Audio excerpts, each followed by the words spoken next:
أتى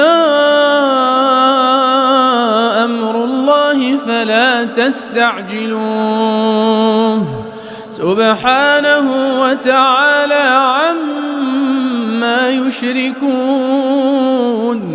ينزل الملائكة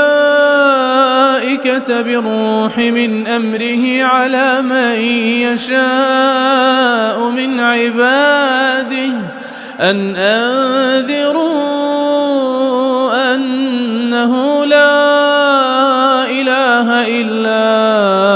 أنا فاتقون خلق السماوات والأرض بالحق تعالى عما يشركون خلق الإنسان من نطفة